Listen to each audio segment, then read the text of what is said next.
we'll get started. We're going to talk about job hunting in industry and how to locate, apply, interview, and set yourself apart. And I'm going to find the controls on my computer. Here we go. So the industry career has become the prevailing path for PhDs in the STEM field. And it could be a challenging place to land a good job straight out of academia. The training and resources that prepare PhDs for industry jobs may at times be lacking. You do have an exceptional career services program at University of Delaware for graduate and undergraduate students. So please do take advantage of that programming that's available to you there. In terms of who Kevin Cameron is, so I am a recovering accountant. I have 20 years experience in staffing in all forms, both in the HR department, contingency recruiting, retained recruiting, and project recruiting. Yesterday, we had some questions around different types of recruiters, so I'm going to digress real quick into what those are. So HR recruiter would be somebody who's in-house for an organization. They're handling their recruiting function internally. Somebody who is on the contingency side, they're essentially getting paid if they're submitting a resume to a client and that client hires the person. Retained is typically happening when somebody, a client, sorry, comes to you and is retaining a recruiter to find a very specific skill set. And then obviously project recruiting is typically something that is interim based and is something that'll be helping out on a short term sort of a defined window. So all those different forms of recruiting, they're all somewhat different. We'll cover that a little bit as we go through here. I'm also the founder and leader of both Exclusive Search Connections, which is a recruitment and coaching firm, and Connect Delaware, which is a family acclimation support system for new Delaware families. I am also an active connector and happy to help wherever I can. I will say once again that I know it's early. I love questions. Please bring me questions.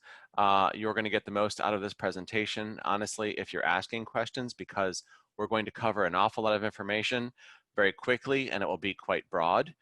So if there's something that's more specific, please feel free to chime in. Goals for today: the interview process and how to prepare, particularly for the behavioral interview questions. We're going to practice questions and answers and kind of go through that. Developing your personal differentiator, what sets you apart and what is transferable in terms of looking at positions. Interviewing for large versus small companies. And then handling tough questions and answering behavioral questions. Talking about networking, building an elevator, and getting comfortable being uncomfortable. And a great line that I like in terms of the being comfortable being uncomfortable really is that once you get to a place where things feel a little bit strange, that's the beginning sign of you're doing something new and challenging and getting outside of your comfort zone. That is really where you want to kind of be with this. To get started. It's not something you're going to learn in the next 2 hours. It's something that's going to take longer than that, and it's going to take some practice. We've covered the introductions. We're going to talk about what employers want. We're going to talk about an overview of networking, as I said, large versus small companies, networking, people, and follow-up, hard questions, behavioral questions, your differentiator, elevator, and then marketing and your brand. So we like to inject some jokes into this process because it keeps everybody on a lighter side. This can be somewhat scary in terms of behavioral interview questions and or working through elevators. So here's the IKEA interview process. This is somewhat older, but it is a gentleman walking into an interview and finding that part of his interview is assembling the chair. Do these things happen? There's lots of stories about things like this happening. I would say that typically the final interview could include a opportunity to have a presentation, but it is not something that typically happens early on. I think that the age of trick questions is probably gone at this point. And so the questions usually are pretty straightforward. You can prepare for them and be ready for interviews. All right, disclaimer. So protect your brand. Your brand is going to be incredibly important, much more so to your generation than probably ever before. We have things obviously like social media that contain actions you've taken in the past, pictures, whatever it may be, they'll stay forever. You want to make sure that you're building your brand in the way that you would like to be associated with it and that you'll be proud of. I like to think of it as the old game Tetris, right? So there's a bunch of bricks and you're bringing those bricks down and hopefully they match up and they fit together, and they may not always fit together. They could be completely different shapes and colors. But the goal really is that you want to make sure that you have more bricks in terms of the things that you're proud of and want to associate with than bricks that are going to injure your brand. And so it's something you continue to build. It may be something that there might be a brick in there that's not your favorite. Uh, Include more bricks that are your favorite and kind of wash that one out. So keep it relatively simple. Keep it pretty straightforward. Also give yourself a break. So this is learning a different language at this point. It is not something that is going to be easy to pick up if you've not done any networking before. Some of you I'm sure have, but many of you may not have attended a networking event or have interviewed. And so giving yourself a break to make sure that that you're giving yourself credit where credit is due in terms of your learning process. We're covering a lot. In case we haven't said it enough, I love questions. Please bring questions. If we get to the end of the slide, there's already questions, that's great. I'm a professional. You can try any of these stunts at home, and you should be. And lastly, practice, practice, practice in terms of interviewing, networking, elevators. All of the stuff only gets better as you move through practicing and getting more comfortable with it. So this is my dog, Bridget. This is how I cheat with developing presentations and also with elevators. So I highly recommend that if you have a pet, you utilize that pet to talk your elevator out with. They will listen no matter what, no matter how bad the elevator is. They'll probably make eye contact. They may need to walk after that. But this is Bridget. This is her side eye. She's also reminding you to vote for the referendum in Christina, which is a shameless endorsement for her mom, who's a teacher. What employers want. So, congratulations, you win. Research used to happen via a library. Literally, the only place you could get research for your job search was by going to a library and possibly using the encyclopedia set that your parents may have bought at the grocery store. So I grew up in that generation where that was our essential way of finding resources and research. You have the opportunity to literally be able to search for something on your phone, and you can do it very quickly. That makes many of these conversations an open book test. You can have resources around you, especially right now where we're on video conferences. You can have resources around you that will help you in terms of having some talking points that you can kind of relay back to. But it really is something that you can take great advantage of. And so that gives you an advantage in terms of your search process. Listening to your target companies and their decision makers. So most organizations do notice people who interact with them via social media, and they do notice, certainly as leaders, people who are interacting, following, commenting on things that they're posting. Those are the people that they're comfortable with and that they know. They're sort of like people that are referred to them. So if you can come up with a target list as you're building your search strategy of companies that you'd like to work for, and there's a few places where you can start to build that list, certainly through some networking groups, but also through things like the Delaware Business Times has some great sections and specials that they put out that you can get your hands on. Also, the Delaware Business Times has an online version. I recommend you sign up for that so that you have some current news to talk through in networking and interviews. Those will both help you with building a target list. The other component is to be authentic. So we have our friend Michael Scott from The Office, and that's obviously a big hit, I think everywhere at this point, still is a big hit. So he is pronouncing, obviously, that he is Beyonce always. You want to make sure you're authentic to who you are. That doesn't mean that you're authentic to who you want to be, but you can lean that direction.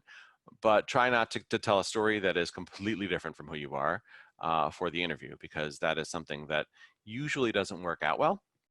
And typically, you want to make sure that while you're interviewing for a position, yes, they're asking you questions, but you're also interviewing them to make sure that you're a good fit for the organization and they're a good fit for you.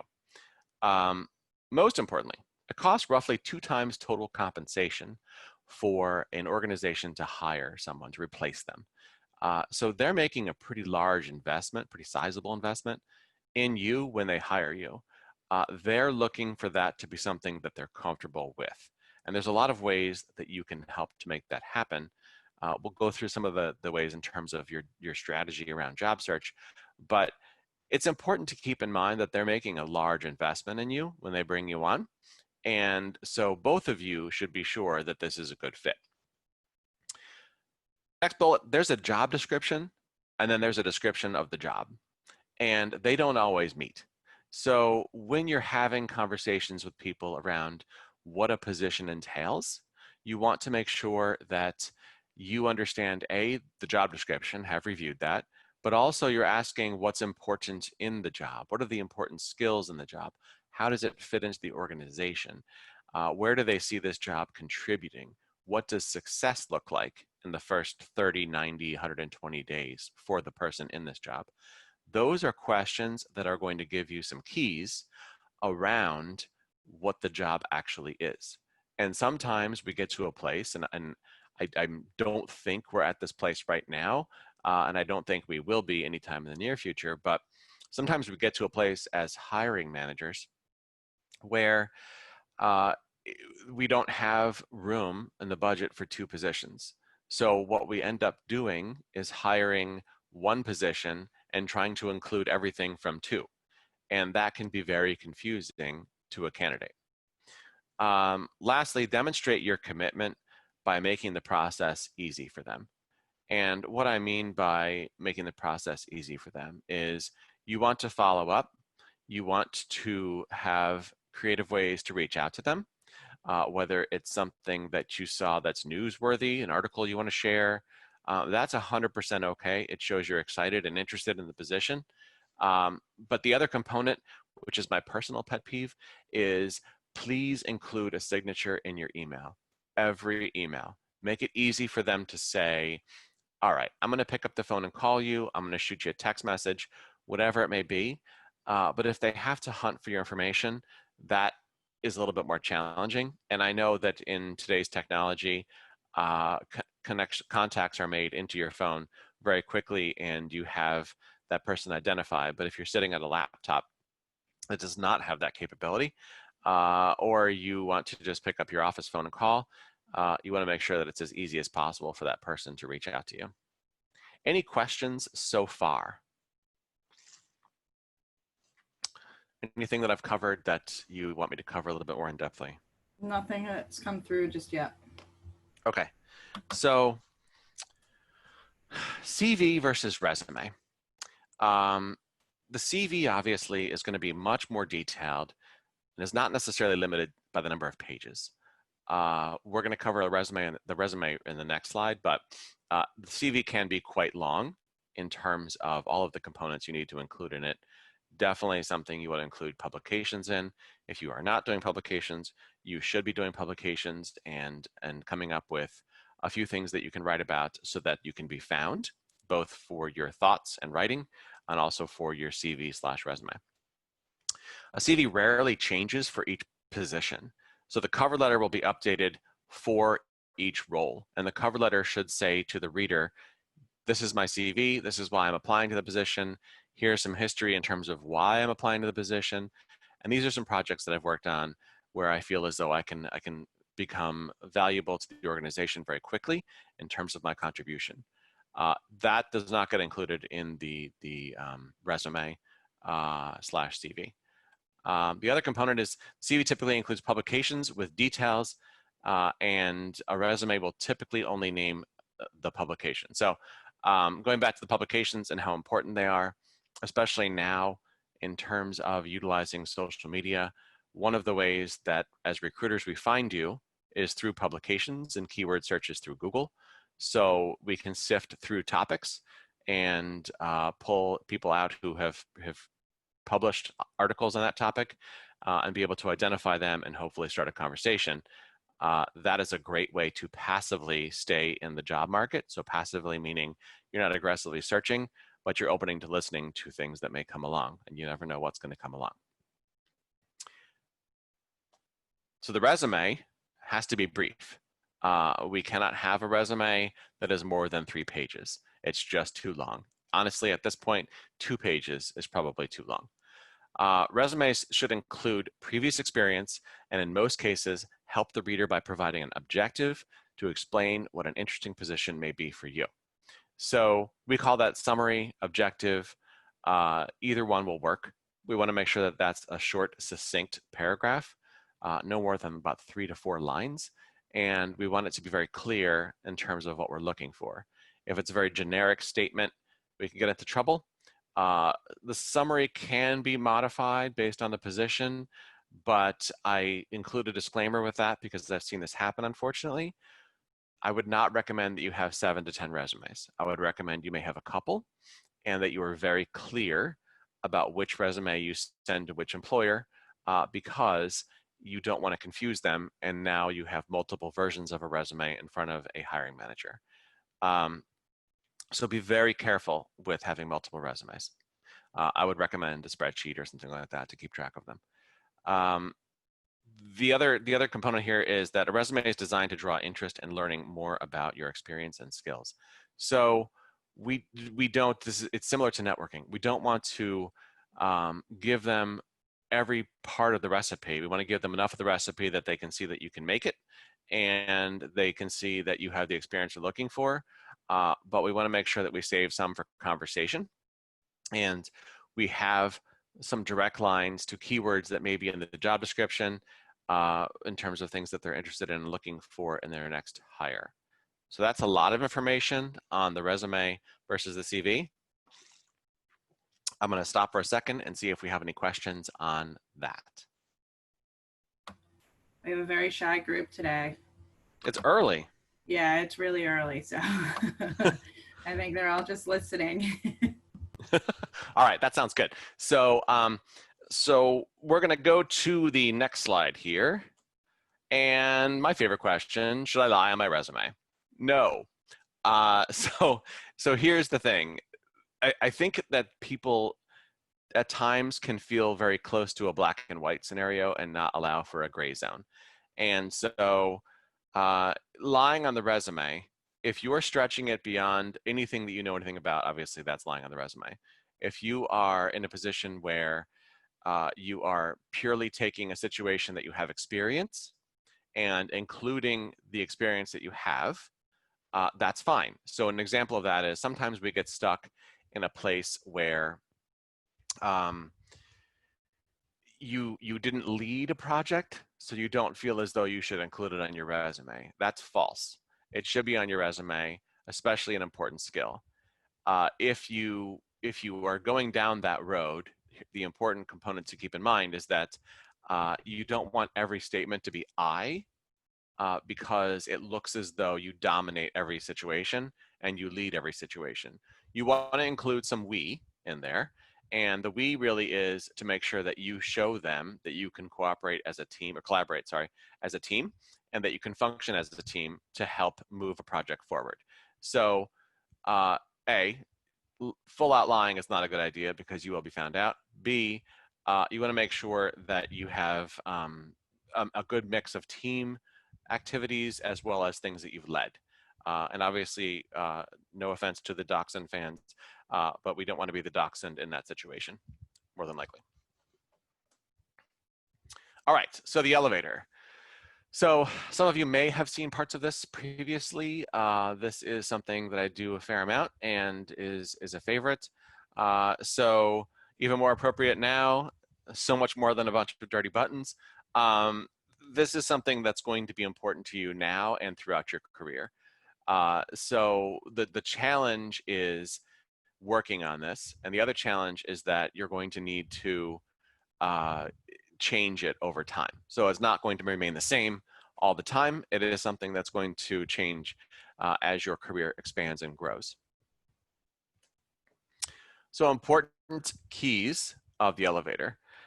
You want to be very clear. So say your name even clearer than you normally would. You want the person to at least be able to recall your name after you walk away.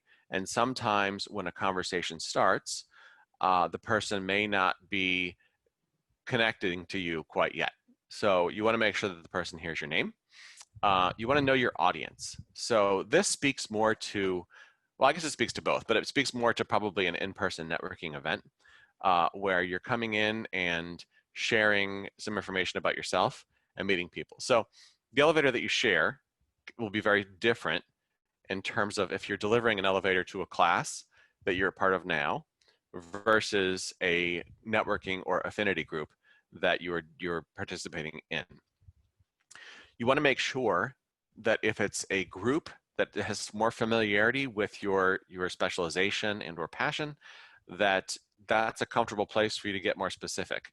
If you're in a group of executives that don't necessarily have a direct connection in terms of their specialization, then you want to go a little bit higher level.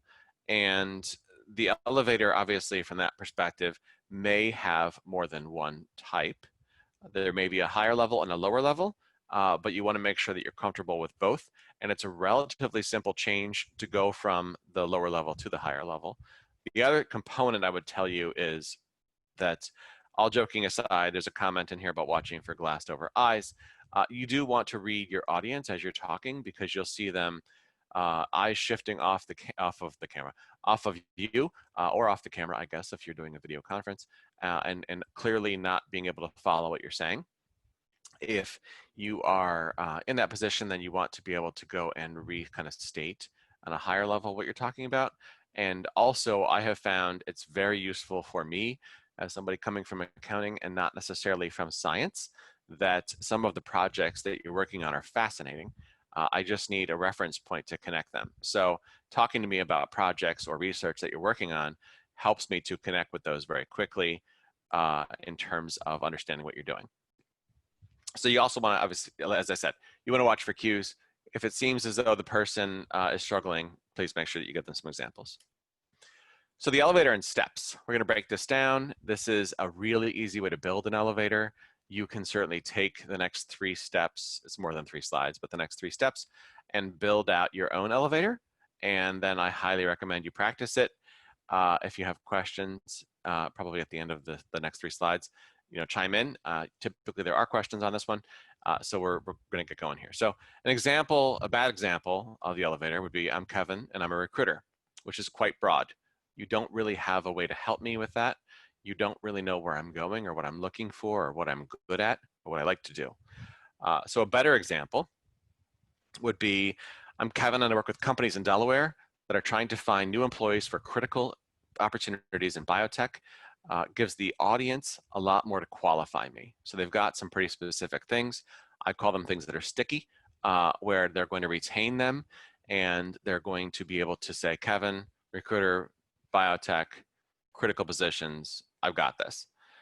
You want to be considerate of the fact that not everybody you meet will have the depth in sciences that you do. So as I just said in the first slide on elevators, you want to make sure that the person can stay with you. Hi, I'm Kevin, and I'm a scientist with experience in chemical engineering. I'll be finishing my master's in May at the University of Delaware. Would be the example if I were graduating from UD with a master's in chemical engineering. That's a pretty good basic elevator. It's missing some parts, but that's a starting point for where you need to be. So the who and the what are critical here. So the scary part that people typically struggle with is that when it comes to talking about themselves, if you handle this component early on, the rest is pretty easy. So we don't normally meet somebody and walk up and introduce ourselves by our full name and then break into what we're good at and what we want to do. Typically in a social setting, we may introduce ourselves obviously with our name, hopefully, and start a conversation around the weather or start a conversation around how we're meeting the person, but usually we don't include what we do and what we're great at. So that's the component in terms of talking about yourself that we're going to get comfortable with. Your introduction is who you are and what you want to do. It's a sentence and it should be pretty basic. Again, going back to our initial introduction, you want to keep this simple.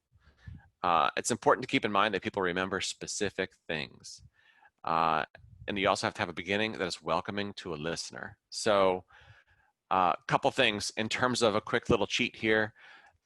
This is not on the slides, but it's a great point to remember. And we will have a follow-up handout that will go out in the next today's Thursday, hopefully today or tomorrow, that we'll send out, Erica can send out for us. So the thing to remember here is that if you approach somebody, you're meeting them, and you introduce yourself and ask them what they do, then you already have an idea of how deep you can go in terms of your elevator. It also gives you an opportunity to think through what the appropriate elevator may be, whether it's something that is very scientific / deep, or something that needs to be higher level based on what they're doing. It also provides you an opportunity to think about if there might be opportunities in and around them, and even more likely, ways that you can connect them to members of your network. So the goal to networking and people who do it well is that they essentially take the people that they meet with and think about how they can connect them into their network. They typically don't go at this from the perspective of, I need something and I'm going to get it and then I'm going to walk away, because they usually won't last if that's their approach. You want to be able to go into this thinking about how you're going to help the next person you meet. So the second part is the part that we kind of went through just now. I'm Kevin. I work with companies in Delaware that are trying to find employees for critical opportunities in biotech. The companies that I work with typically have positions that are confidential or are just very challenging to find talent for. So the only mistake that's in that at this point is I want to use my first and last name. They may not know my first and last name. Obviously, for this audience, you do, but it is something that that you want to make sure you use both your first and last name with. This is memorable, provides a chance for my audience to apply the information to their own situation or to introduce it to people that they know. So what? So some of you may at some point end up in a sales or marketing capacity. Some of you may already have experience in a sales or marketing capacity. If you don't ask for it, you're not going to get it. And so having a phenomenal elevator, the first 2 steps will be great. But if you don't ask for something at the end of your elevator, then you've just met somebody and sort of brushed against them and kept going. You need to give them something to be able to do with this new person they've met. And the same way that if somebody were to approach you, and this will happen to you, and the person does not say, I'm looking for help with, then you want to ask them, how can I help you? Which will be something quite memorable to them that you're willing to help them. So this is the ask, right? So this is the component. If you don't ask for it, you won't get it. When winding up your elevator, it's important to tell your audience what you're interested in. This can be a job, an internship, a project, or simply a meeting with somebody influential. So let's say you're meeting with somebody who works for Chemours, and you're interested in meeting an executive there, or somebody in a specific group, or there's a project that's going on with Chemours do you like to learn more about? This is a great opportunity to say, you know what, I'm really interested in this project. Do you think there'd be a way that I could meet somebody who's involved in it? That's a pretty easy thing to help with. It's pretty specific. You've taken most of the work out of it for them.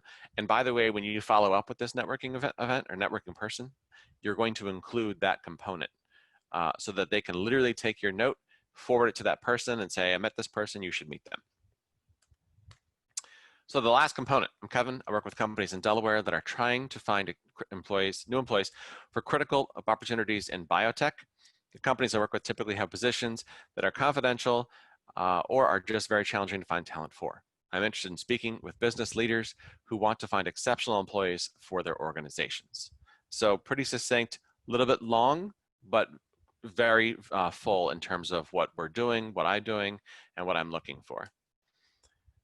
That's the end of the elevator in terms of the quick session on how to build it and what it should look like. Do you have any questions so far on elevators?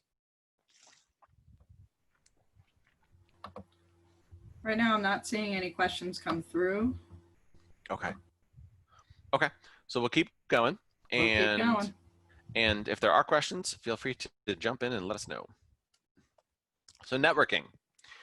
So my analogy is networking is a lot like cooking, right? So you start cooking, those of you who are cooking or at some point will be cooking, whether you like to or not.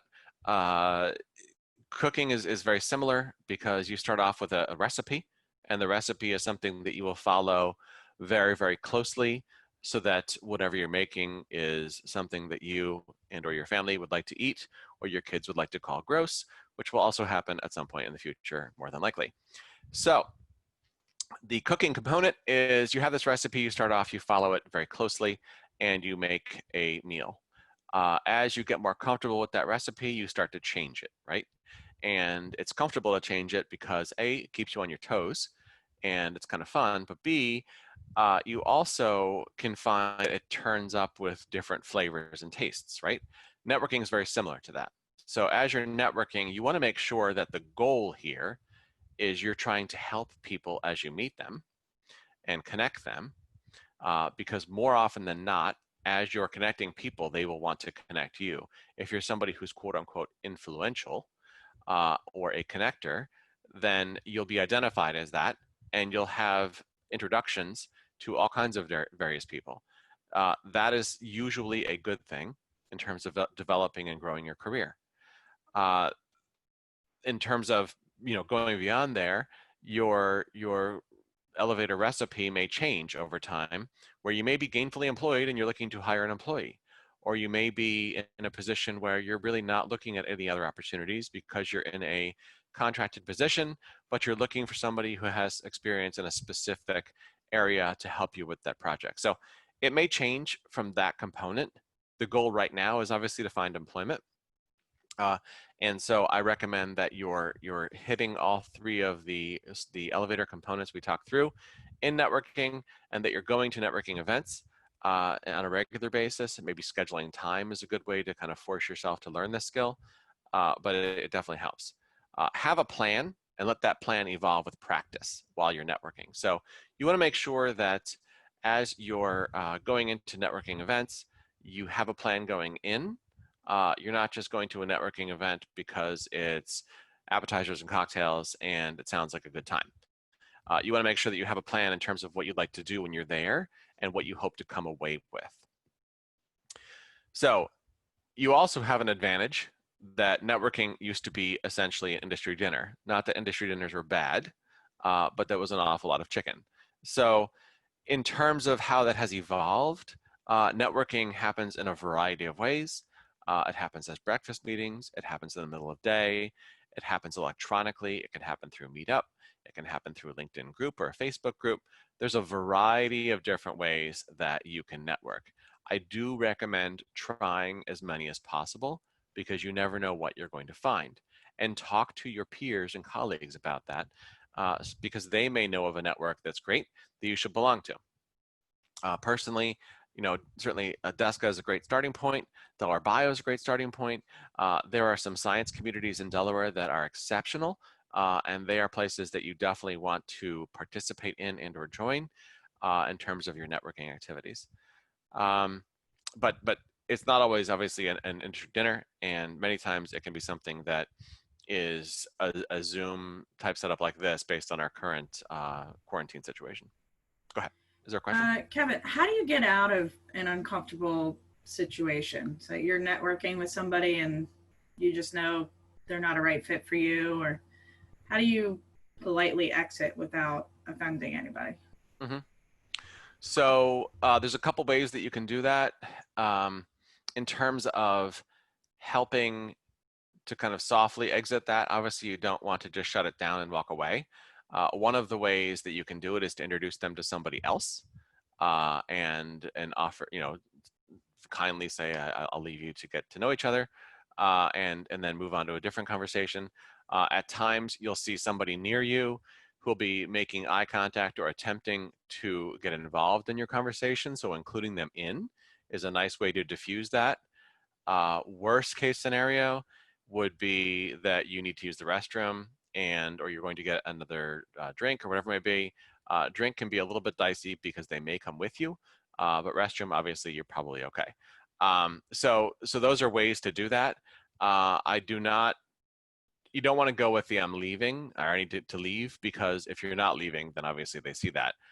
But introducing them to somebody else, bringing a third person into that networking session or fourth person, whatever it may be, is effective. And also going to use the restroom and then coming back and connecting with somebody, as you come out into the networking area, usually will give them an opportunity to meet somebody else and also gives you an opportunity to spend some time with somebody else. Does that answer the question? Yes, thank you. Okay, so um, so in terms of how do you feed your network, so this really hasn't changed over time. You want to be able to set up your network in quadrants. So you want to have essentially like your close friends slash family. You want to have professional network. You probably at this point want to have a quadrant for school. And you also want to have a quadrant for people that are influencers. So people who are connectors, influencers that you can talk to. You want to lay out those quadrants so that you can identify where your network is strongest and where it's weakest, and you want to build that weakest part. So if you go after this from a scientific perspective, you want them to be about even, and then you want to be able to, if you really want to get serious about this, you want to be able to kind of measure where your responses are coming from. I will tell you, it's an interesting process to measure your network because you'll be surprised at where you think things are going to come from and where they actually come from usually do not align. Usually it's just different. So it's something to look at, something to measure, something to keep in mind as you're going through the process. But definitely make sure that you have some balance in the quadrants that you're spending time with. And even more so, make sure that, and we'll cover this later on, make sure that your network is different. Make sure that it's diverse in terms of interests and experiences so that everybody's bringing something else to that circle. And in terms of how do you feed it, so you want to be able to go to meetings, you want to take meetings, you want to be posting via social media as a thought leader, even though you may not think of yourself as a thought leader. You are probably equipped at this point with some of the most advanced technology that we have and have a lot of experiences that will help people who've been in the industry for quite some time. More importantly, 80% of job offers come from networking. That number is going to increase in the near/long distant future. The interesting component of that is there's a lot of postings that are put online. And sometimes those postings are active searches that are open and there's nobody applying to them, and you may find a position through them. And then about every one session I run that's similar to this, 3 people post for a position and they come back and they say, I found a position through a job board, and that's fantastic. But you also need to make sure that you're networking to those roles. So keep in mind that the network component is what you're doing to find an opportunity. Even if you're not looking for one, how you make people feel, which is the next bullet, is what they're going to remember, and they're going to want to call you when there's an opportunity that they can work with you again because they had a good experience. The other side of that is that it's really about action, right? So it's about being active in your network. It's about once you find an opportunity, it's not time to turn off the ability to have coffee with somebody. You're going to want to make sure that what you're going through now in terms of your search and knowing that next year will be graduates who will need help, and that next year there will be colleagues who will need help, that you're open to those conversations and that you're receptive to them asking, hey, can we have a 10-minute chat, or can we meet for coffee or a drink or whatever it may be? But you want to be available so that when you need help, they're there for you. Any questions on that? Okay. So networking, the do's and don'ts. So you want to find friends to go to networking events with. Obviously, that makes networking easy because you have a buddy who's going with you. That does not mean you spend your entire time there with your buddy. The goal is to have somebody to walk in with, get your name tag, say, I'll see you on the other side of this, and good luck with your goals, and then split up and go do your thing. Unless you're bringing somebody to an event that you've been to multiple times and you're trying to introduce them. That's slightly different, but that is a much more advanced level. You want to make sure that you have an elevator pitch ready, which we've covered, and you should have some comfort around at this point. And then you want to create a follow-up for each network introduction, right? So you're either meeting for coffee, a Zoom call, a phone call, whatever it may be, but you want to make sure that there's an opportunity for you to continue the conversation in the future. Things you don't want to do. Find a life jacket. And by find a life jacket, what I mean is you don't want to walk into the networking activity and immediately find somebody that's talking to you and stay with them the entire time. Uh, as somebody just asked the question, how do you remove yourself from a situation that's uncomfortable? Networking, you're going to put somebody else in that exact same position. So don't do that. You want to meet people, talk to them, get to know them, exchange cards. Um, I think at this point you want to exchange cards, and maybe if you can, try to remember a couple things about your conversation with them, and then move on. Do not psych yourself out. Networking is difficult. It's difficult the first few times. It gets more comfortable as you do it. It's literally riding a bike. So the first few times you're going to get there and you're going to walk in and not know where to go. And where you're going to go is as follows. There's always somebody else in a networking event that's equally or more uncomfortable than you. Go find that person. Go find that person and talk to them. And then as other people come in, you can jump off and go talk to them, or they may come talk to you. But as you're getting started, a great way to do that is to find somebody who looks like they're having a hard time and go and talk to them and connect and move on. A, you're going to make probably a really good friend. And B, it gives you an opportunity to be in the room, survey the landscape, and identify who you'd like to talk to after that. Last part is, as I said in the first point, don't get married in the conversation. So at times people have a tendency to meet at a networking event and it clicks very well. And so they suddenly are moving as fast forward as they can in terms of an opportunity or an offer or whatever it may be. I have not seen too many situations where somebody gets a job offer in a networking event where they met. So that's probably not going to happen. You want to keep some things as items to talk about once you're able to set up a meeting. And that keeps them coming back. It also keeps things in reserve for you to talk through when you meet them to make yourself even more interesting later on. And especially now that you have some intelligence on who they are and what they do. So those are important components. Any questions on that?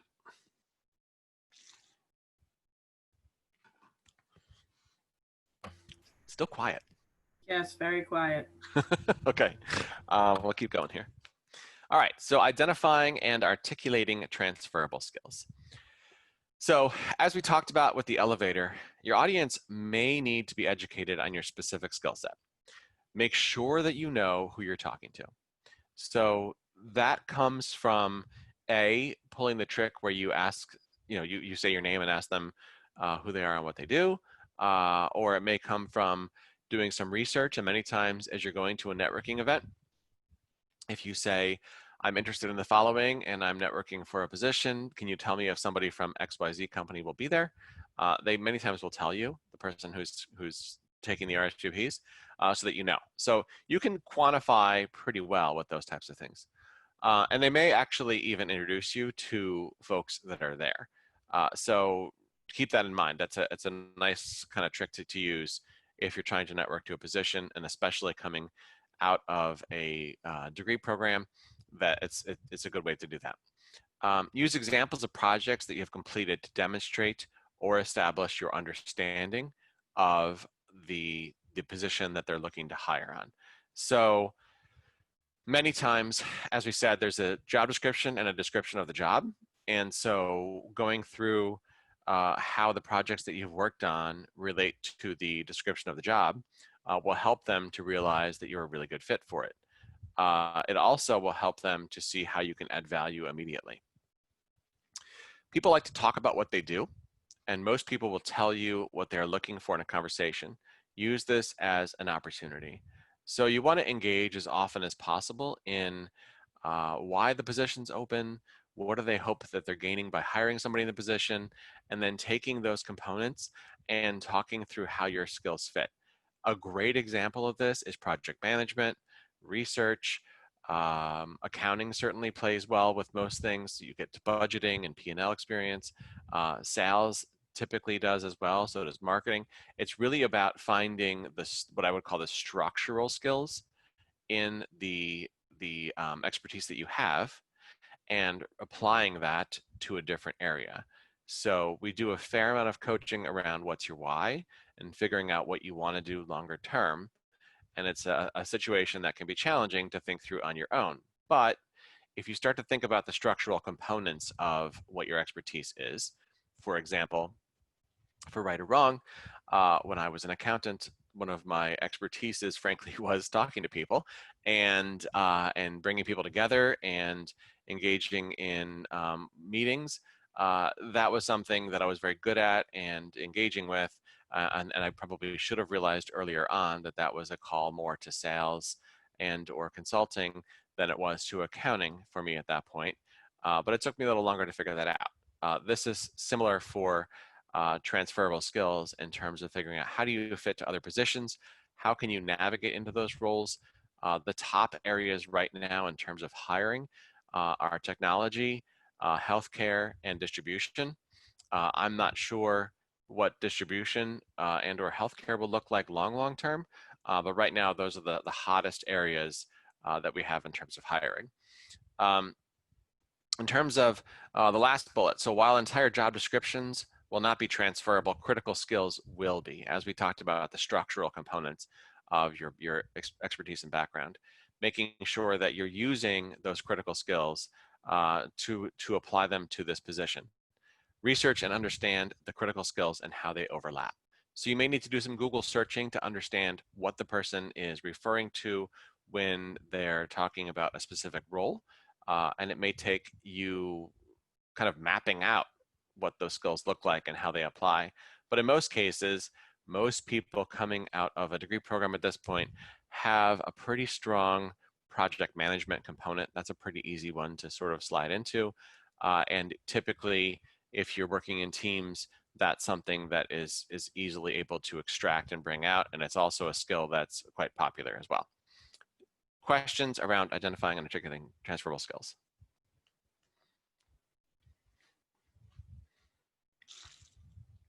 Okay, so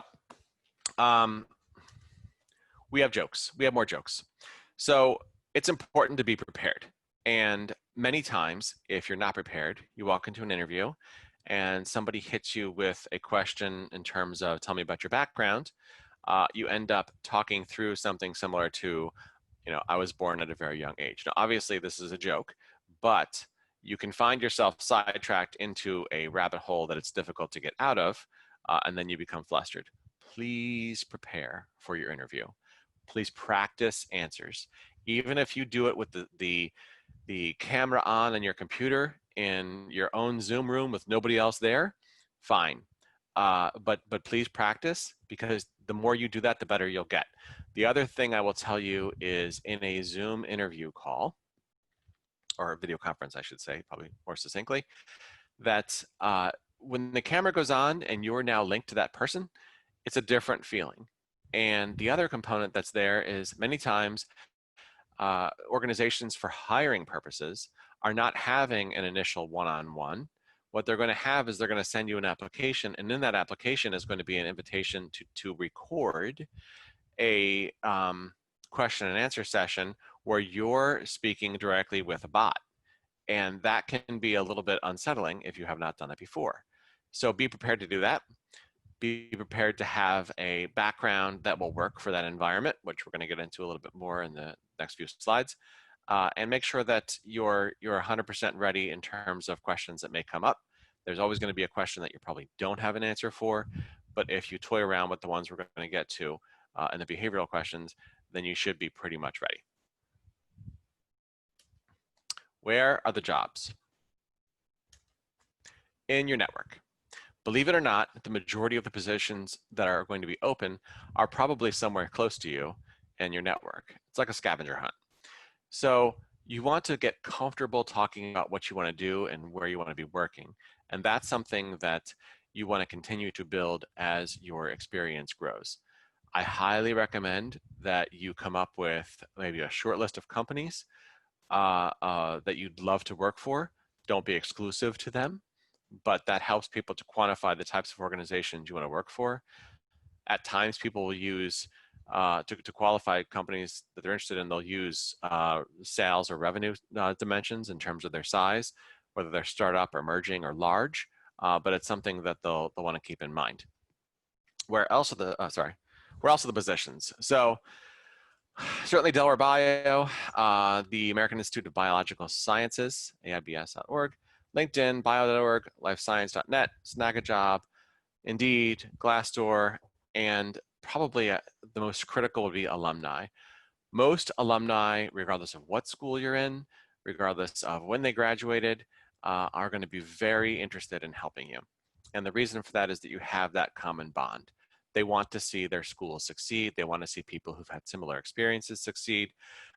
They remember what it's like to be coming out of a graduate or master's program or PhD program. So they want to be able to help you. So please don't forget to include alumni. You can search them out on LinkedIn. You can search them out on social media, but make sure that you're using your alumni connections and building new ones. The other component I want to talk about quickly here is Glassdoor. So Glassdoor is growing in popularity. What we want to keep in mind with Glassdoor is that many times you want to look for a trend. If there's a couple comments that are negative, that doesn't necessarily mean that that's the end all be all. You want to look for multiple comments, and I mean multiple, in the same trajectory so that you know this is probably not a good fit for you.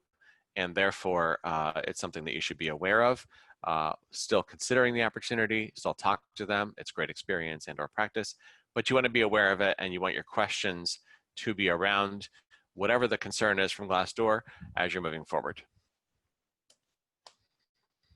So applying is step one. I can't tell you this enough. This is a very early on step. It's before even the summary on your resume. So jokingly, a recruiter connected with me on LinkedIn, so I guess things are getting pretty serious. Going back to the different varieties of recruitment, which we outlined early on in terms of retained and contingency HR, just because somebody's connecting with you on LinkedIn does not mean you should now turn off your search, that you have something locked up. What it means is that either they'd like to stay in touch with you, or they want to see who you know. They want to see who you have in common with them, very similar to your Amazon review. They want to know that you're somebody who's quantified by their circle, or triangulated, they like to call it, that they can be comfortable in hiring you or comfortable in not hiring you. So this doesn't really mean a whole lot. Please don't be misled that somebody who's connecting to you is now suddenly a very serious thing to pursue. It's something that is great. You can certainly keep in touch with them, but full steam ahead in terms of your search. So you applied. Now what? Application is in. Now you get serious. The goal really is to make sure that you have completed your research, which we know you've already done, on the company by following them, following leaders, and understanding what the position is and how it fits in from the peripheral. But you also want to know how many different ways you can get your resume to that hiring manager. Not necessarily going into this creative place. So what you want to do is you want to be able to talk to people about the fact that there's a position that's open at Connect Delaware, and you're quite interested in that position, and how do you find a way to get to the hiring manager with your resume? Ideally, you want that to come from different parts of the organization.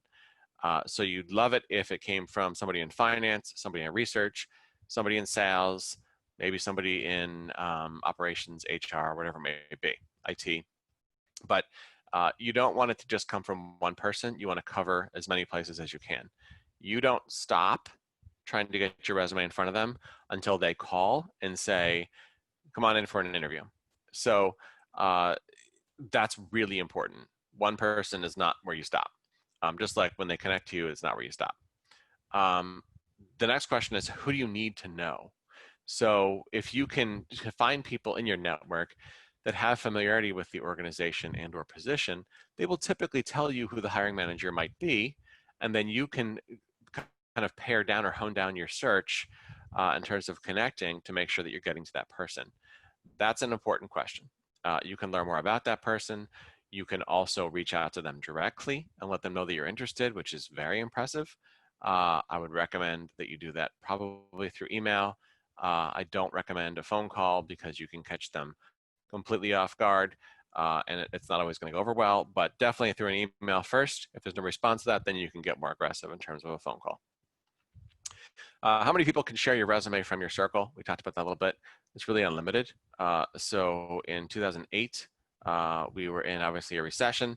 At that point, I was looking for a position, and part of my search was looking at opportunities that were also in Philadelphia.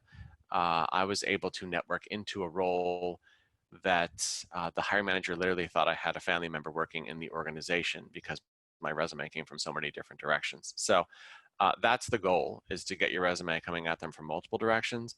The more people who are vouching for you that know you, the better off it is for you. As we said earlier, it costs 2 times total compensation to replace an employee.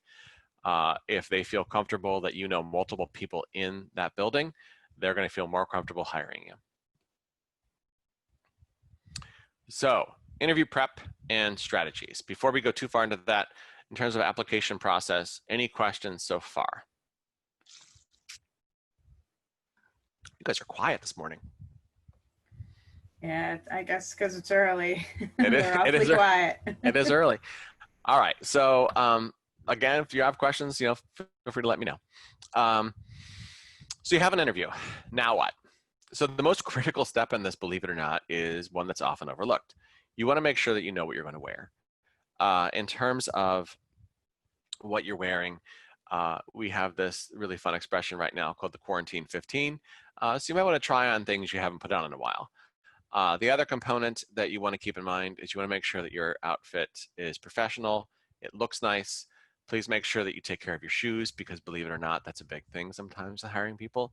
I've heard more than a lot of folks that will look at shoes to see if they are maintained, because they believe it's an indicator of your attention to detail. Seriously. So make sure that you have what you're wearing laid out and set aside. And that it works for you and that you're comfortable in it. I would also actually add, throughout this process, embedding some form of exercise is always a good thing. You may already be exercising, and that's great. The reason that I say that is that your clothes will fit a little looser. You'll be a little more comfortable. You'll feel better. Your breathing will be better. So all of these things are good in terms of preparing for an interview. You want to research the company and the interviewer. And you want, when you're scheduling, make sure that you're asking how many people you'll be meeting with and their titles. It is important to find out the format of the interview. So we're just about ready to launch into what it looks like today versus what it has looked like in terms of an interview. Usually when you're being scheduled, you'll know how many people, you'll know who. Usually if there's a calendar invite, you can see that. They may not always include all the folks on the calendar invite, because there's times with an interview process where they say, you know what, we're going to do the first 2 rounds, and if it goes really well, we'll do a 3rd round while they're here. So be advised that if they add people in, that's usually a good thing. But also don't bring exactly the amount of resumes that you need based on the invite. Bring some extra ones. Make sure that you're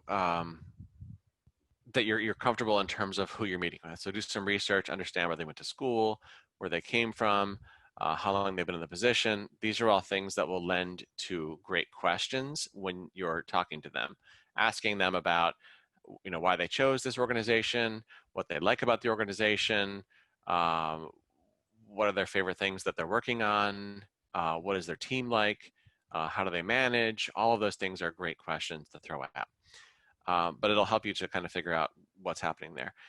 Some of those questions are more challenging if you're in a panel interview.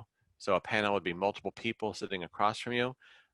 If you're in a panel interview, that might be something that's a little bit more difficult to ask specific questions with, but you can certainly bounce around through the panel and throwing those questions out and seeing who comes back with an answer. Make a list of what you're looking for, not the job, what you hope to find in your next opportunity. This is your compass, right? So this is the way that you come back from the interview and say, wow, they really match up well with what I'm looking for long-term. You can fall in love on an interview very easily. And sometimes it's great and sometimes it's not.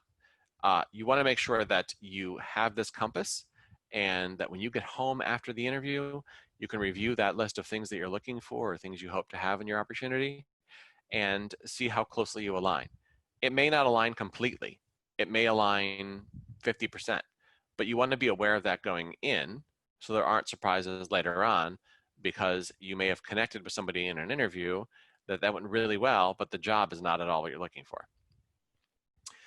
Lastly, ask people you know who work there what it's like to work there. So get a barometer in terms of what that looks like. This goes back to alumni.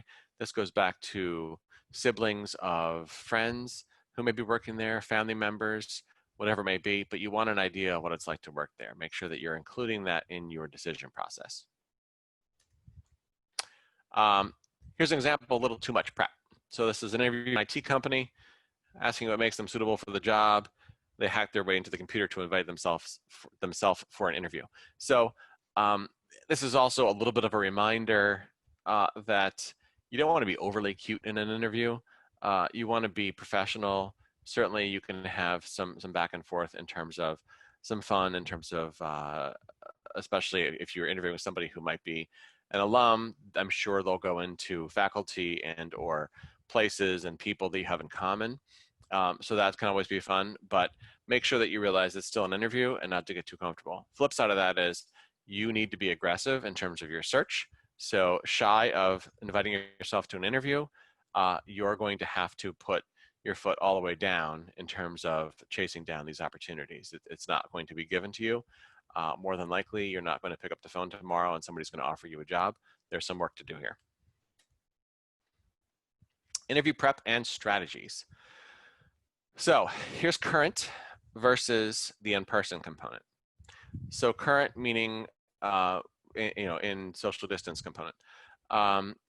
So your first interview likely is a virtual interview, or it could be a recorded video conference call. Typically, obviously, if they're recording you and you're doing a Q&A with a bot, they're going to tell you that. Usually you have 3 tries for the most part to do those interviews, but there are various outlets online that you can find practice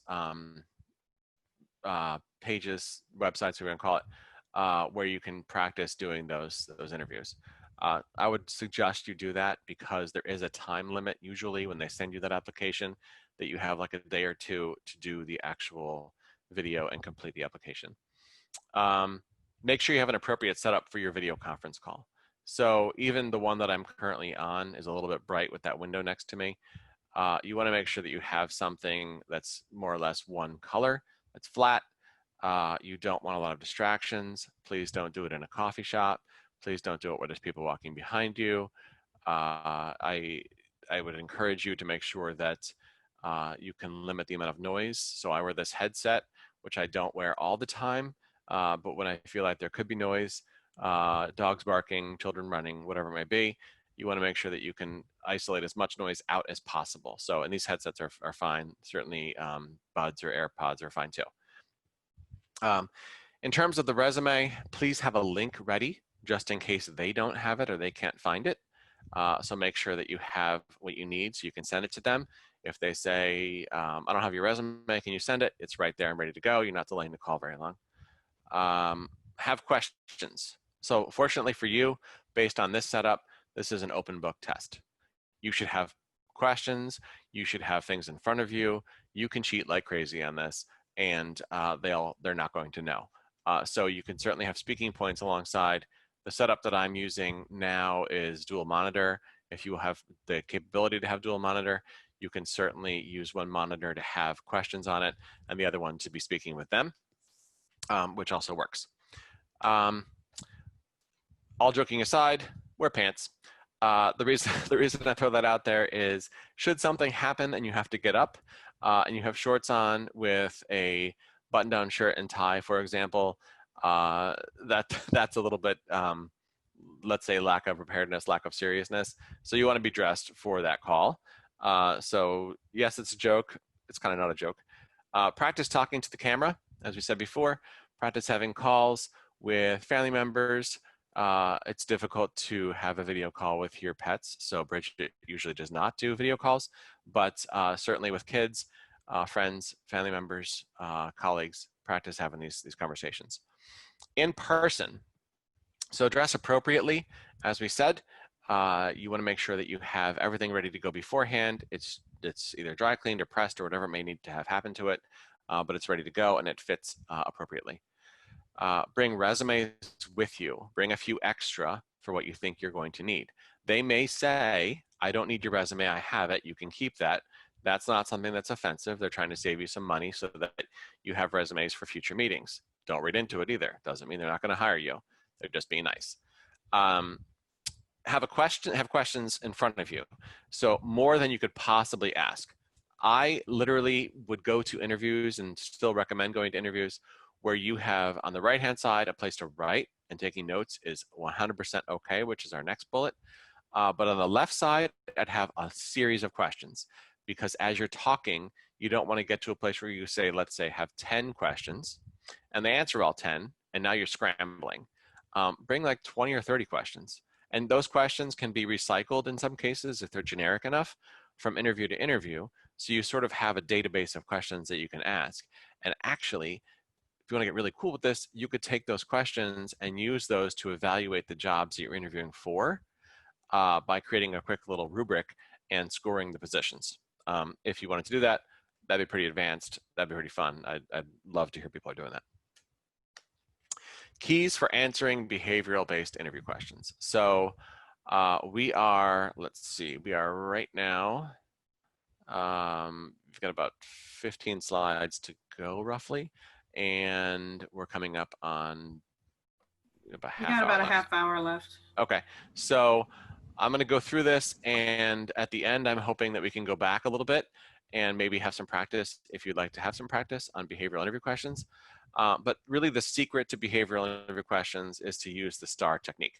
So situation, you're going to describe the situation or set the scene, explain the place where you were working and the task you were given. Task is describe the issue and or problem you were confronted with. Action, describe the action that you took to intervene in the situation or solve the problem. That should introduce a key asset you would like to illustrate. And then results, which is obviously what the results your action generated. This is critical in terms of answering behavioral-based interview questions. It is not always natural to respond in this fashion unless you're writing. So it is, again, something else to get comfortable with. Here's the thing about behavioral interview questions. Some people love them, some people don't. I don't know that I can say that it's a purely hiring manager or HR thing in terms of people who love them or don't love them. But what I can tell you is you'll know when you hit them in an interview, because the way they're usually set up is each hiring manager, if you're meeting with more than one person, will have a few behavioral-based interview questions. And the reason they do that is so they can evaluate all of the folks they're interviewing equally. So they usually will pause and deliver this behavioral-based interview question, and you'll know it because it's injected in the conversation. You want to make sure that you answer this completely. Where people get into trouble is they get really comfortable in a conversation, which is fantastic because they're clicking, but they don't answer the question with all of these components detailed out. And then what happens is, regardless of how much this person liked you, they may have been having a great day, they may like somebody more. They don't have all the information that they need in order to score you via the rubric they're probably using. So give them all of this information so that they can go ahead and complete their form. And there's probably a form behind it. There might even be a form in front of you where they're taking notes on it when they're going through this. So that's obviously in person, could also be via video conference, but these are really critical parts to make sure that you hit all of them. And I would practice working through these. Big ones that they typically will come at you with are the potential behavioral interview questions that are on the slide here. So tell me about how you worked effectively under pressure. Tell me about tell me about a project that you worked on that really challenged you. How did you handle making a decision that was not popular? How did you respond to failure? Tell me why you're here, and tell me what interests you about this position. So tell me why you're here is not my favorite question. Usually that's used in a situation where they want to see how you handle a less than positive feeling. There's not really a real positive vibe to that, even if it's intended to be a positive vibe.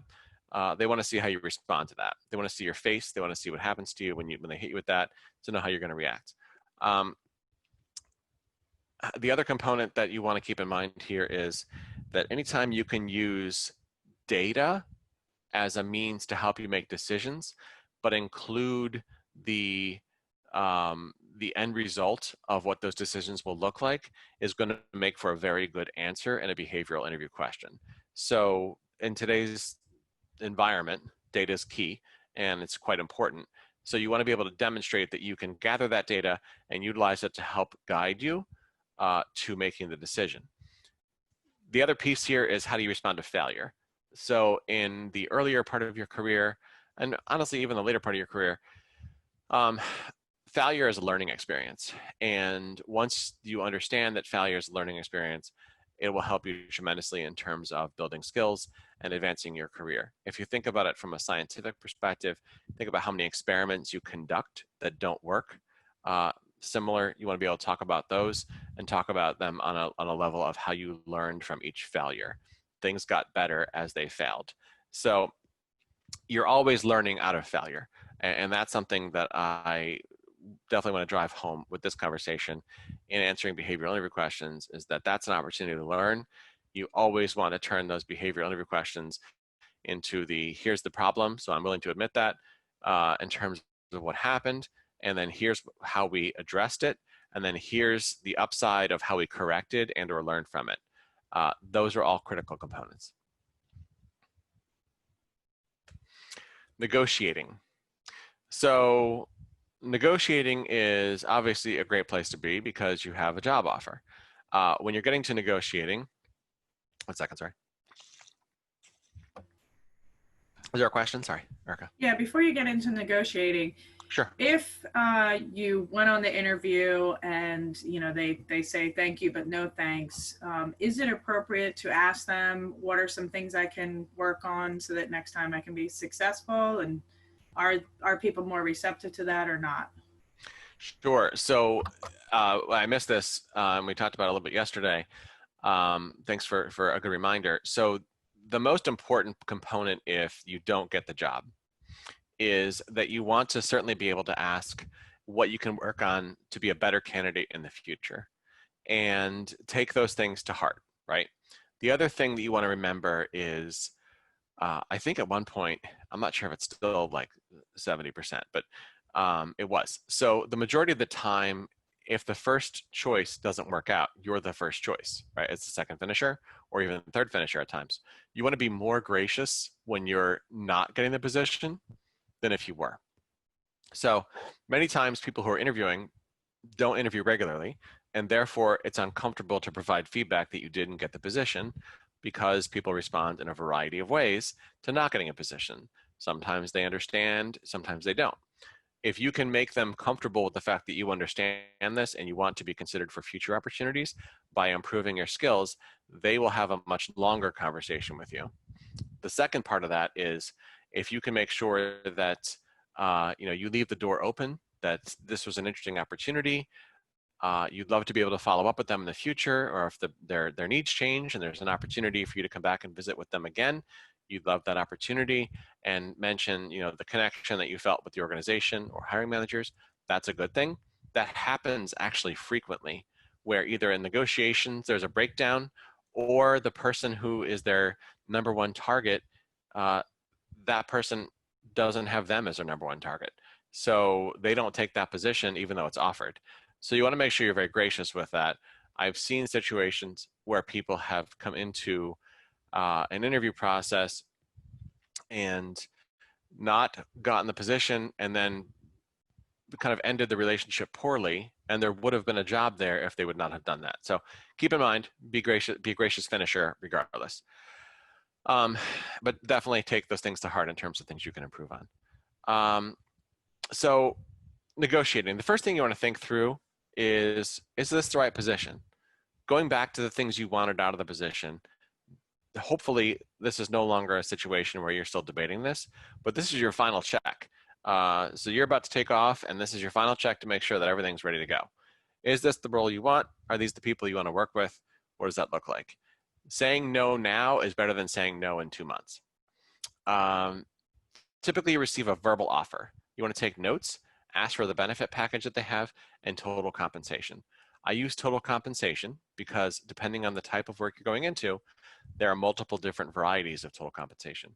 Some may include commission, bonuses, things like that. Some obviously will not. You want to know what that total picture looks like because it can change the total compensation figure dramatically. Um, the next component is to make sure that you review all forms of compensation included in the offer. So in that total comp, you want to bring in all the pieces. You want to put them together, ideally in a spreadsheet to see what the value looks like. And then you want to have a number in terms of how they equate to each other. In some cases, you'll have a very robust benefit package. In some cases, you won't, but that's important to keep in mind. At some point, you may, if you're a single professional, you may not care about the benefit program all that much. As you get married, you may want to be in a position where you have a better benefit package with kids and whatnot to support your family. So that can change in terms of how heavy you weigh that as your career and you grow in terms of age. I typically break this into two different compensation categories. So they're what I call hard compensation and soft compensation. These are not scientific words. These are words that I use. So in terms of hard compensation, base salary, bonus, this would be except for sales, work location, again, except sales, and benefits. Hard compensation is harder to negotiate typically than soft compensation. Not to say that you can't move base a little bit, you probably can, but more than likely there's a range assigned to base salary. It's not going to be a tremendous change. Bonus usually is something that the whole organization, or at least your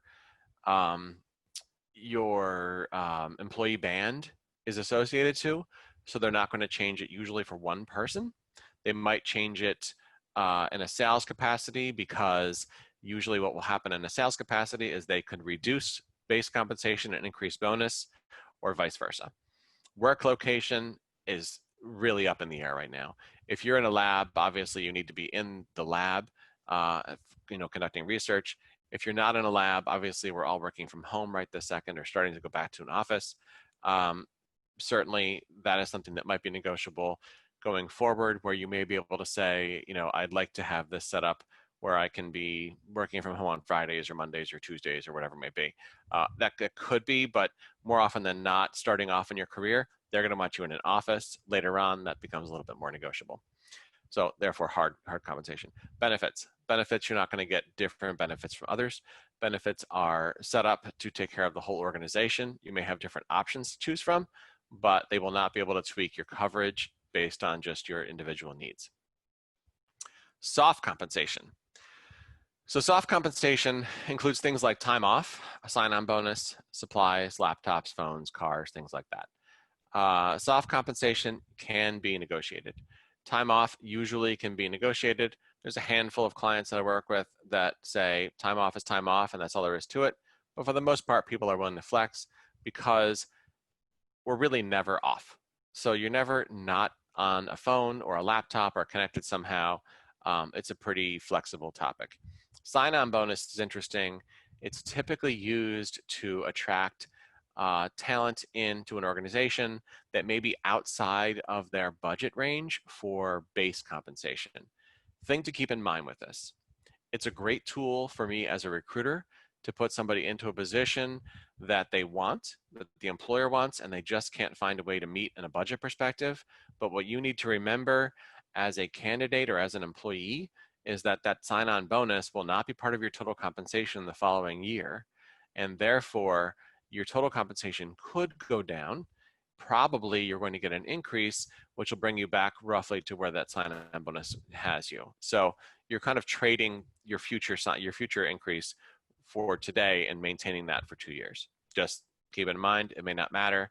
Hopefully it doesn't and helps you, but it is something that can be challenging. So that's soft compensation. Supplies obviously would be things that you may need for your home office or things you may need to do your job, memberships, things like that, that will be helpful. Memberships, I think, are, depending on the environment, a little more challenging than others right now because of budgets and freezes and things like that, but usually that is something that's flexible. The goal is to avoid an ongoing volley in negotiation. So you don't want to have this turn into a back and forth and back and forth. People typically work with me as a recruiter on a job search through negotiation because I can be the bad guy that goes to the boss and says, we're looking for X dollars or a bonus percentage or vacation or whatever it may be. It's not coming directly from the person that way. I can be blamed later on. When you're working directly with the hiring manager, you want to make sure that you're starting your relationship on a positive note, and therefore continuing a volley back and forth of how to negotiate through your salary is usually not a good thing and can be a challenge. That was Bridget just now. All right, your personal network. Going back to measuring your network and figuring out, do you have the right pieces in here? So here's a shot of The Office and the folks that are in there. And obviously, if you've watched that show, everybody comes from a pretty dynamic and different background. It's certainly quite diverse in terms of experiences as well, and their own approach to life in general. This is kind of what we're looking for in terms of your network. You don't want to be the smartest person in the room or in your network. You want to have people around you that are smarter, people that can approach problems from a different approach, people who have different experiences to share their experiences with you in sorting through problems. And you probably want somebody there to make you laugh, right? So those are all the things that, that you need to have in there. I think we may have, let's see, I've got a Q&A here. Okay, so Katarina, should you negotiate over email more natural, or can you ask to speak over the phone? Great question. So I'm just going to go ahead and answer this back to you. So I would prefer that you have a conversation over the phone, mostly because email can be misconstrued. Email, at times, it's hard to hear the tone in, obviously, and it can be misinterpreted as you are being more challenging than perhaps you intend to be. What I would do is have that conversation and then obviously take notes and recapture that conversation and come back to the person and saying, you know, I'm excited about this opportunity, just to recapture what we talked about via the phone. Here's, you know, what this hopefully will look like in terms of the changes. And please let me know, you know, ideally when you'll have an offer letter out so that I can go ahead and sign it and get started. But I do think that over email is more challenging than over the phone because of, again, how your message may be received. Any more questions on that? Sorry, I didn't mean to jump through that. Okay, don't see anything. All right, so keep in mind, these are sort of some quick hints in terms of how to be successful in your search process. So keep in mind, it's networking. So you want to make sure you're asking others about themselves and what you can do to help them. Somebody that you ask how you can help will almost always try to ask you how they can help you. So that's always a two-way street. The goal is to get a meeting, not to finish a relationship in the same session. So again, going back to that, don't get married at a networking event.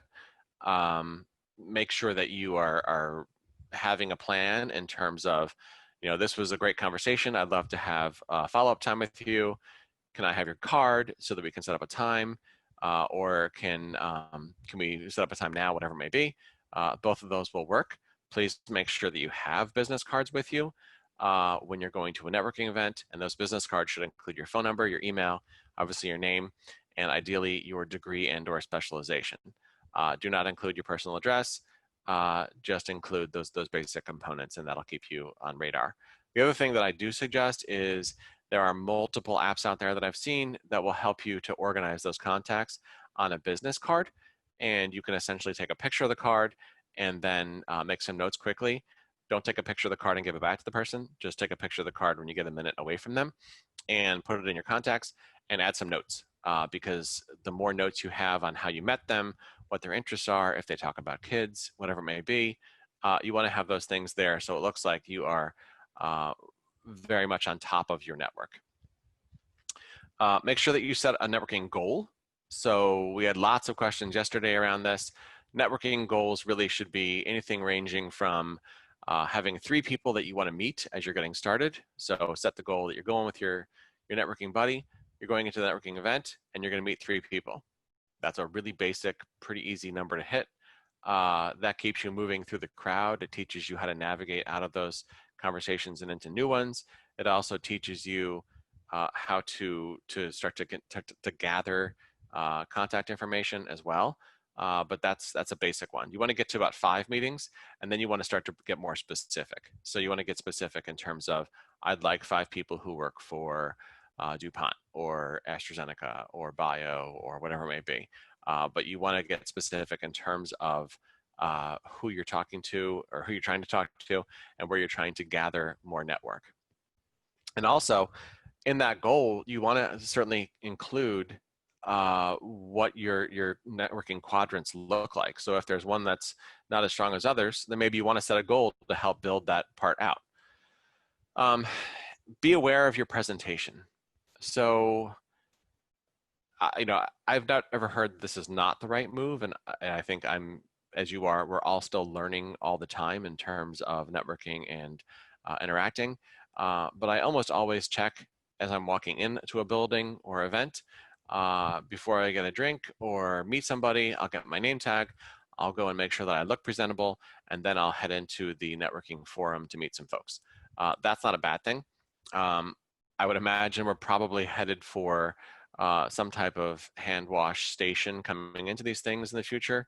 So that may just be a full requirement. You may not have to think about it, but that is something that you want to be aware of is your presentation.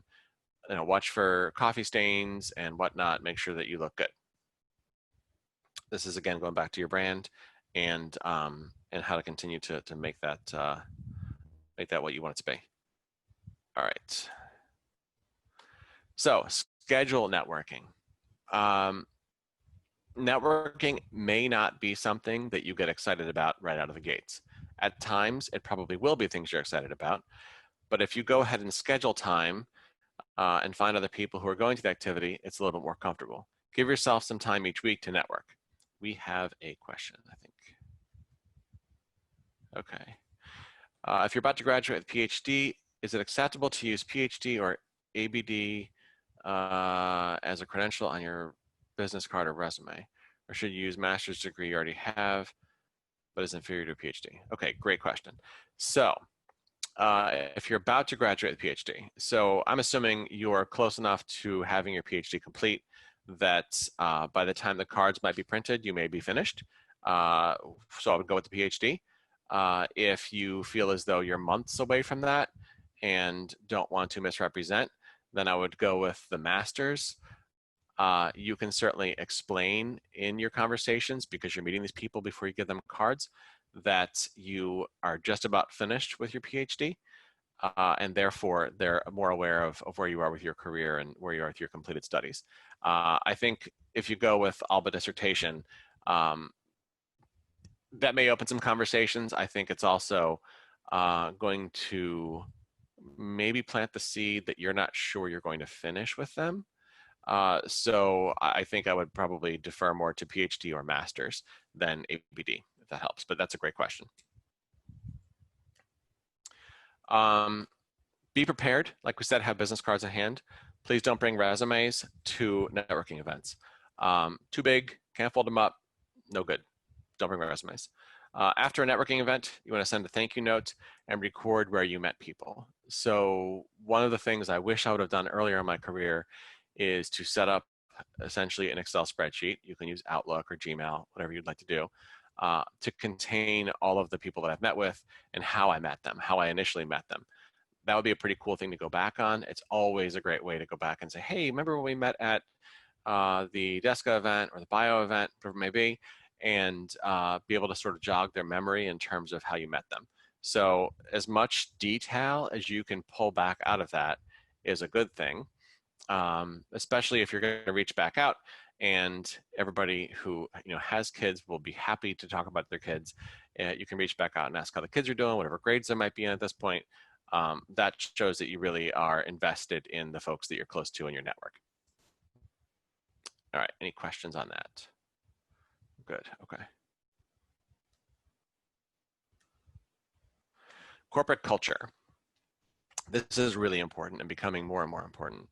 The advantage you have is that you have all kinds of outlets via social media to make sure that you understand what the corporate culture looks like and also what it's like to work there. So you want to listen for cues on who they are. Some of those cues are going to come from questions. Some of those cues are going to come from things that you're able to read online. Some of the things are going to come from exploring the cultures through your research and interview process to understand what they're like in terms of what it's like to work there. That is an important component because the culture side is something that is where you're going to work. You're going to spend more time there than you are at home. So you want to make sure that it's a place that you have similar beliefs in and can be comfortable representing. More jokes. So when you see people coming to your work for job interviews, or you're coming to a building for a job interview and somebody's holding a sign at the window that says run, be advised, similar to Amazon and Glassdoor, just because somebody's holding that sign out, that may not be their best day. But also if there's reason to think that there's fire there, then certainly pay attention to that and keep that as part of your back of mind identification and notes on the position. Marketing you. Please follow companies that you're interested in. Ask people who work there, as we said. Share your resume with recruiters and employees who work there, and attend networking events. Those are some relative keys in terms of staying in front of those organizations and staying close to being considered for positions. So the art of social media as well, we covered a little bit earlier on, but this is kind of a recap. Personal versus professional, you want to make sure that you can have personal social media. I don't recommend that you eliminate everything. I think if you do, then more often than not, people think you're hiding something. So you just lock down your social media so they can see that you have a presence there, but they can't necessarily see details if that's not what is appropriate for you to share.